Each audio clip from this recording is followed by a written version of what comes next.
Let us pray. May the words of my mouth and the meditations of all of our hearts be pleasing in your sight, O Lord, our rock and our Redeemer. Amen. Please be seated. Good morning, everyone. Thanks to everyone who showed up today in person and everyone who's tuning in with us virtually today. It's a special day. It's our annual parish meeting, and this is a special sermon. I call it my most important sermon this year, so I'm glad you're here for that. Years ago, I was walking out of a restaurant here in Bethesda, and I saw one of our parishioners sitting at a table. And so I walked up and softly said, "Hey, Janet," and she kept looking down at her phone. And I was like, surely she didn't hear me, so I said a little louder, "Hi, Janet," and she kept looking down at her phone. And so finally I got low enough to where I was definitely within her field of vision, and I said a little more assertively, "Janet," and she looked up with so much frustration, and she goes, "I'm not Janet!" And I looked at her and I was like, yep, that's definitely not Janet. Has that ever happened to you? Not getting yelled at a restaurant, but has it ever happened to you where you mistook someone for someone else? Or you didn't recognize someone whom you're supposed to know? Or my personal favorite, not knowing how you know that person, right? You see someone, you're like, I know that person, I have no idea where I know them from. It's so frustrating. Well, in this morning's gospel, we have an iconic story of two of Jesus' disciples who don't recognize him. And the deeper spiritual question that this passage is dealing with and asking is this: how do we as a faith community recognize Jesus in our midst? Such a great question, isn't that? If you're seeking God or a closer walk with God, if you're feeling disoriented and looking to reconnect, especially post-COVID, when many of our cherished rhythms have been disrupted and our familiar touch points are gone, how do we as a faith community recognize Christ in our midst? So here's what I'd like to do today. I want to take a closer look at this story with you, and I want to ask two questions. What prevented these two disciples from recognizing Jesus in the first place?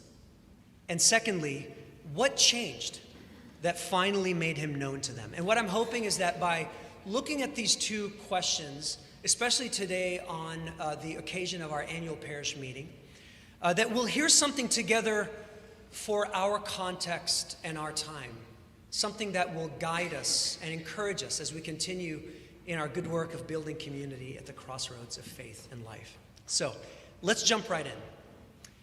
Two of Jesus' disciples are walking from Jerusalem to their hometown, a little village called Emmaus that's about 7 miles from Jerusalem. Now, the reason that they were in Jerusalem is because they had followed Jesus there just a week earlier. Now, like many other people, they believed that they were a part of history in the making. Jesus was the long-expected Messiah, they believed, who was going to liberate them from tyranny and oppression once and for all, and inaugurate a cosmic age that was foreseen by the prophets of old. Except what actually happens is that just a few days into them being in Jerusalem, there's a plot twist. Jesus is betrayed, arrested, tortured, and executed. And just like that, it was over. Their hopes, their expectations, everything they had staked their lives on, all gone. Not to mention just the grief of losing someone they knew and loved to such a horrible death. So these two disciples remain in Jerusalem over the weekend, over Sabbath. And you could just imagine what that time was like as they spent it with the rest of the disciples in the aftermath of the cross. The disorientation, the shock. I imagine that there wasn't much said that weekend. The guilt of having abandoned Jesus in his final hours. So many emotions, so much grief. And so then on the morning of the third day, as these two are getting ready to walk out to head back to their hometown, a few of the women disciples burst through the door, and they're claiming that the tomb is empty and that they saw a couple of angels who told them that Jesus was actually alive.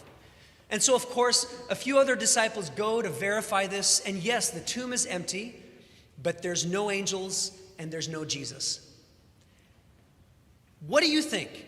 Is it true? I mean, how plausible is it that Jesus actually rose from the dead? I could just imagine these two disciples thinking to themselves, you know what? Honestly, I am so emotionally stripped and exhausted from everything that just happened this weekend. I don't know if I have it in me to jump right back on another emotional roller coaster.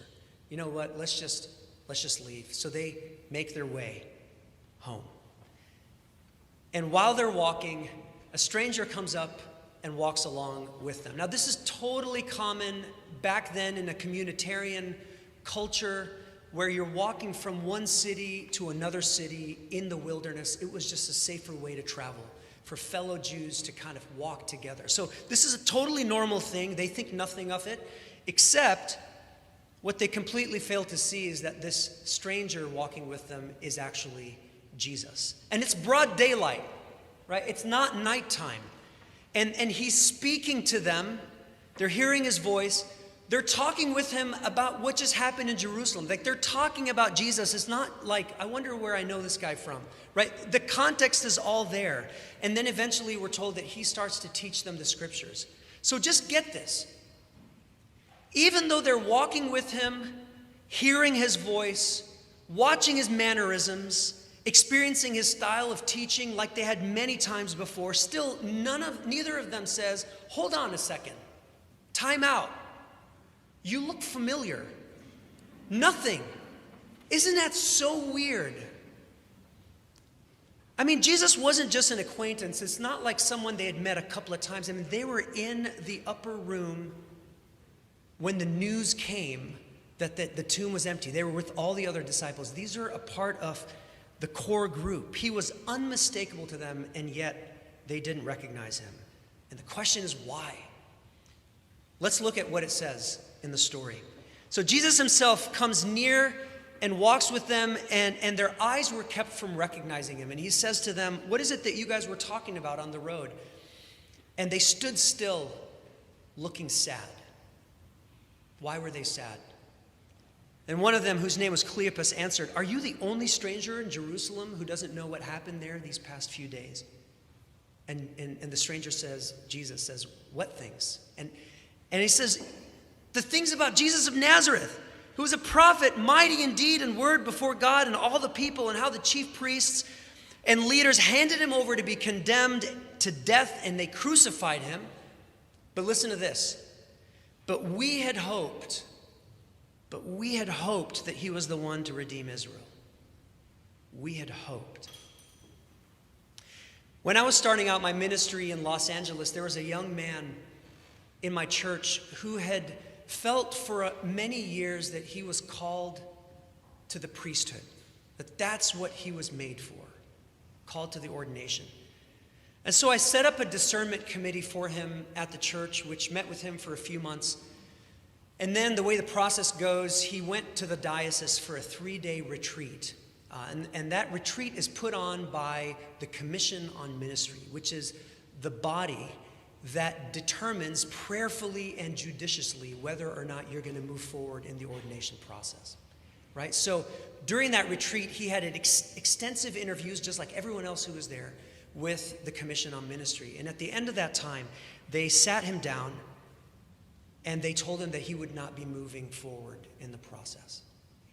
Not because he did something wrong, but because as the official discernment body of the church, they didn't feel that the calling to the priesthood was there. And I remember sitting with him afterwards. He was so incredibly sad and disoriented. I mean, how could he sense something on such a deep level, and yet the church didn't recognize that calling?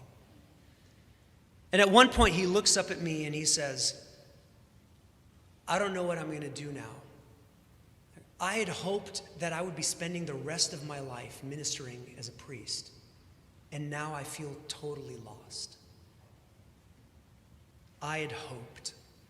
What a painful thing when hope ceases to become a current state, a present reality. I'm hoping, or we are hoping, but instead it becomes a thing of the past. We had hoped. We had hoped that he was the one to redeem Israel. I mean, to be honest, I'm not surprised that this gospel story would emphasize the degree to which this disappointment impacts their ability to actually recognize that it's Jesus in their midst. And here we are, who know how the story goes. We're standing on the sideline and we're like, it's Jesus, dummies. Open up your eyes. It's him. But is that fair? Isn't it so true that when you're in that place where all you feel is loss and deep disappointment, it's almost impossible to see anything else? Isn't that true? Now, as a church, like most other faith communities around the world, the pandemic altered our DNA. The changes came so fast and so ruthlessly in the spring of 2020 that for the first time in 150 years in our entire history as a parish, we shut our doors. And we had to figure out from scratch how to worship and how to be a community without actually being present with one another in person. Now, for some, it felt okay. It felt different, but okay. It didn't feel like that huge of a leap. But for others, it was devastating. It was disconnected. It was isolating. And no matter how much they tried, it just didn't feel like church. And so then, a year and a half later, we emerged from online worship only to discover that it still doesn't feel the same. It feels different. The changes that have been made to the services and the service times, the fewer people that seem to be in the pews and in the hallways during coffee hours, since many have continued to join us only online. And for some, the feeling that our focus internally on the needs of the parish have been eclipsed by our outward justice work in the community and in the world. And there is genuine and justifiable disappointment.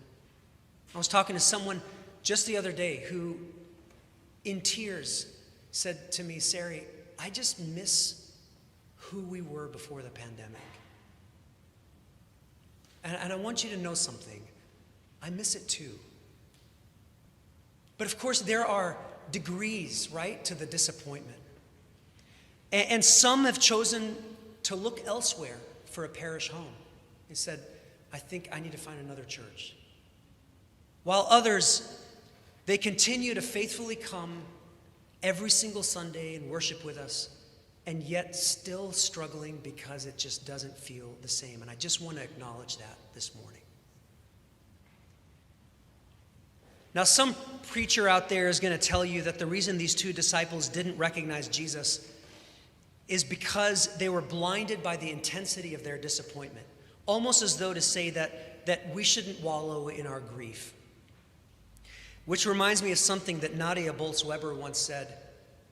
She said that whenever I'm in a real mess and some well-meaning Christian says to me, well, you know, whenever God closes a door, he opens a window.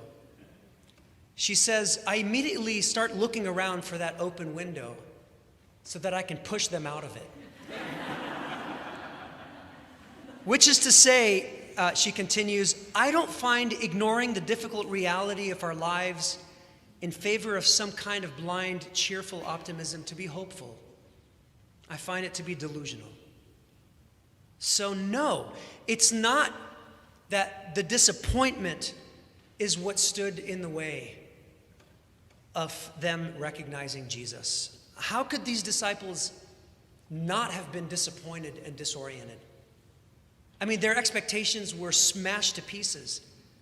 Things didn't turn out the way they wanted them to turn out. The change of direction was so abrupt and so devastating. I mean, if there's anything in the story that's actually true and authentic, it is the disappointment. That's what belongs in the story. So it's not because they were blinded by their disappointment that they didn't recognize Jesus. The reason they didn't recognize him is because there was no room within their disappointment for the possibility of resurrection. They were staring right at Jesus. And even though it says later on that their hearts were burning within them as they walked on the road and talked with him, their hearts were burning within them. There was a familiar fire.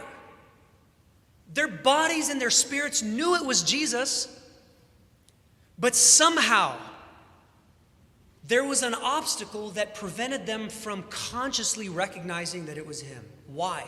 It's because they did not believe that resurrection was possible. Can God do a new thing? That's the question we're asking here. Can God change the story? Can God surprise us with a different outcome? Or take something that is bad and turn it into something that is good? Is there room within our disappointment for the possibility of resurrection?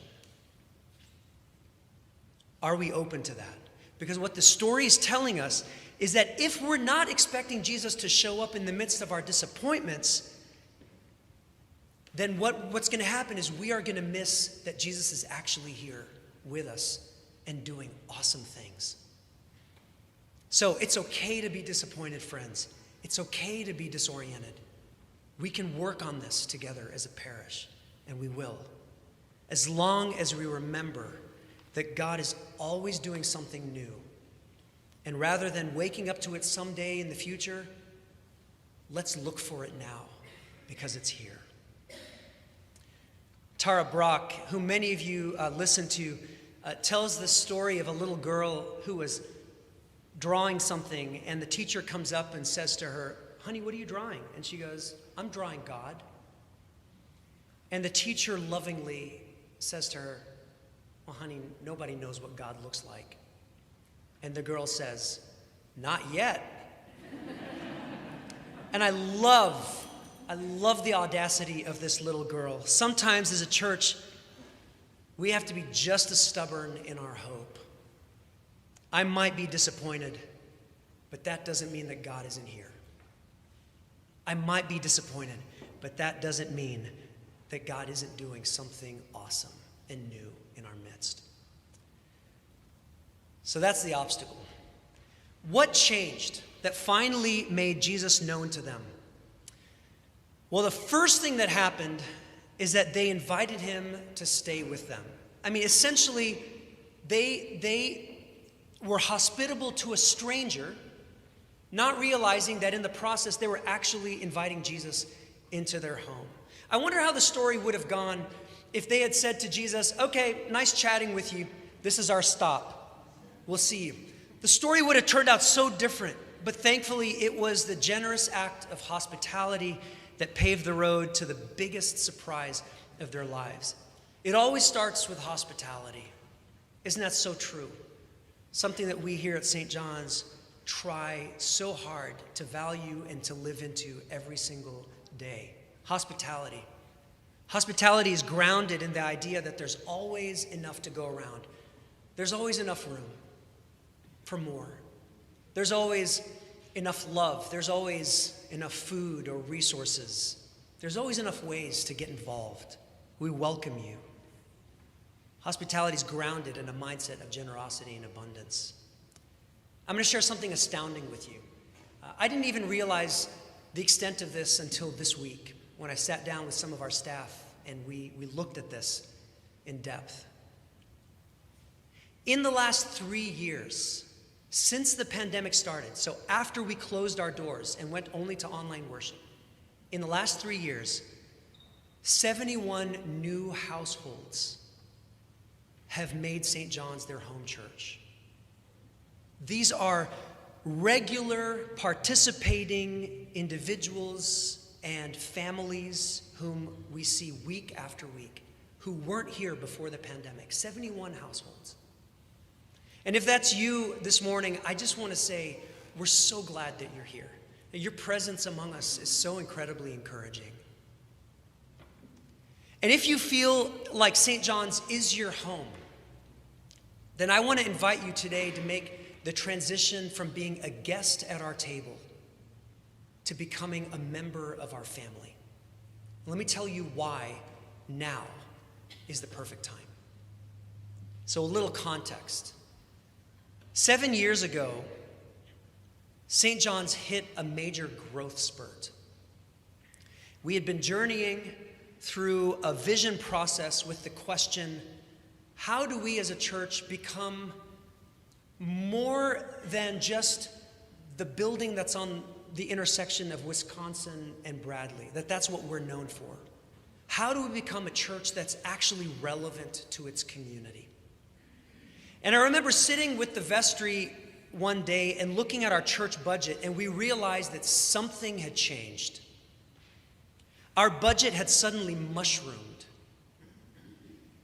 And it was clear to us that we were experiencing a growth spurt of sorts, and that we were faced with a choice as a congregation. So I stood up in front of you, and I started talking about what it looks like for us to make a shift in our thinking around giving. That if we were going to grow spiritually, we had to give spiritually. And what that meant was talking about proportionate giving in proportion to our income, with the goal of reaching the 10% giving level, which is the biblical tithe. And simply the invitation was this: take how much you are giving St. John's now in your pledge, translate that into what percentage that is of your total income, and then simply try to move to the next percentage point. And overnight, our pledging went up $100,000. Overnight. It was so incredible, and we looked at each other and we said, okay, I guess we're doing this. We're saying yes to God's invitation to grow. And over the last 7 years, as our budget has continued to reflect that growth in our ministry, so has our giving as a church. It's been amazing to watch. And our impact today as a church in the community far exceeds anything we ever imagined was possible. And this is where you come in. Because this year, for a number of reasons, and I don't know, it might be a cyclical thing that happens every 6 or 7 years, but St. John's has hit another growth spurt. And even though the vast majority of our community has said yes to this growth, we've lost several households due to people moving away, due to people struggling financially, and also in part due to dissatisfaction. People saying, I'm not sure I want to give to St. John's. And we've had to pass an interim budget that is about $250,000 less than what we need as a church in order to thrive. But God is a God who provides. And I think about 71 new households in our church since the pandemic. And if you're new to our community and you haven't officially joined the church and participated with us in the wonderful work that we're doing, I want you to know that what we're missing is you. And I want to invite you to become a part of our church family. And the most practical way to become a member here is to get involved. And today I'm inviting you to go online, make a pledge, and help us carry this awesome work that we're doing. So, what finally happened that made these two disciples recognize that it was Jesus all along? It's actually a mysterious thing. It wasn't his face, it wasn't his voice, it wasn't his mannerisms or the way that he taught. No, it was when they broke bread together and they offered the blessing. And somehow, in that moment, they finally knew that it was Jesus. The cognitive barrier that prevented them from actually embracing what their hearts and their bodies and their spirits were telling them all along, all of a sudden, those obstacles and barriers were removed, and they knew Jesus is alive. A couple of weeks ago, this is the last story. A couple of weeks ago, it was Maundy Thursday, and we were in Jerusalem with a group of pilgrims, and we had just walked to Gethsemane after the foot washing service. It was amazing on Maundy Thursday. And on the way back, we were navigating our way through the narrow streets of Jerusalem, and we were kind of walking in twos because that's kind of what the streets allow for. And we did so much of that on the trip, just connecting, in pairs, and it was great. So anyway, we're walking, and I'm walking with one of our pilgrims, and I'm just pointing things out, like, oh, that's where that happened, and that's where that happened. And then I paused, and I said, and that's where I almost died. See, there's a bus stop, and when I was 8 years old, I ran to cross the street, but I ran in front of the bus that was picking up passengers, and a car that was coming about 40 miles an hour barely had enough time to hit the brakes, and it launched me right into the curb. It was a miracle. And as I sat there and I told her the story, I had this overwhelming sense of gratitude for the gift of life. Life is such a gift. And I'm not surprised that, and when you think about where they recognized Jesus, it was a part of this beautiful thing that we call the Eucharist. A Eucharist, Eucharisto in Greek, still means, till today, thank you. If you're on the streets of Greece, Eucharisto, thank you. I'm sure I'm butchering the pronunciation of that. But that's what we do when we celebrate the great Thanksgiving, the Eucharist. We are leaning into gratitude. And I'm not surprised that it was this moment of gratitude and community that brings down all the barriers and recognize Jesus in their midst. So let us break bread together, friends. Let us break bread together. For in doing so, we come to see that all is not lost. God is still in control. And Jesus is indeed in our midst. And even in the midst of life's changes and chances and life's ups and downs, its joys and disappointments, God's fire is still burning in our hearts. Is that same fire that was there before the pandemic, that sustained us during the pandemic, is still here with us now, burning in our hearts. And like these two disciples, let us get up from the table and run to share the good news. Amen? Amen. Let's stand together for the prayers of the people.